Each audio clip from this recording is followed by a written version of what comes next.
This video is brought to you by NHS Tayside Children and Young People's Occupational Therapy Service and is looking at sensory calming strategies for children aged 0 to 5.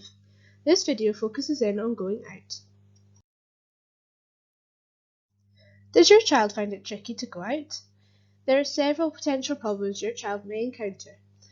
Firstly, your child might harm themselves or others. They might run away as soon as they are out of the buggy. They may have a meltdown when they're out, and when your child gets home they could seem very overstimulated. There are several potential reasons that your child could be behaving this way. They could be craving some proprioceptive input and, by hitting themselves or others, are getting that input through their arms and into their trunk.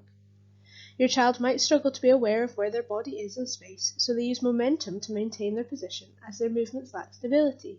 This means that they may not know how to efficiently move their body with control or where their body position and movements are in relationship to their environment, which would explain why they feel the need to run. There might also be too much sensory input from the light, the noises, the smells, and the feeling of the grass on their feet or the winds in their faces, which could be massively overstimulating for your child. And finally, your child may have tried to regulate themselves the whole time they're out, but because they know that their home and their parent or care is their safe space, that they can have a meltdown here when they get home. Here are some potential solutions to make going out easier for you and your child. You might find it beneficial to have your child wear a tight cycle vest or swimsuit under their clothes, as this may be enough proprioceptive input on their body to know where they are in space. This could mean that they're less likely to run away as soon as they're out of the buggy, which may allow them to calm down and walk alongside you.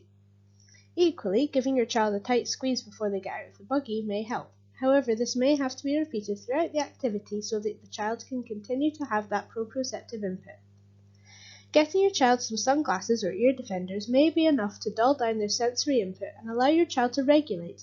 However, these should be used in moderation so that the child does not get used to this being their normal state, as the effectiveness of these will wear off. Finally, if your child seems to manage when they're out but has a big meltdown when they're home, you could try a safe space for the child within the house and try to direct them there for a period of time when they get home so that they can regulate their senses and calm back down. Thank you for listening. Please don't hesitate to get in touch.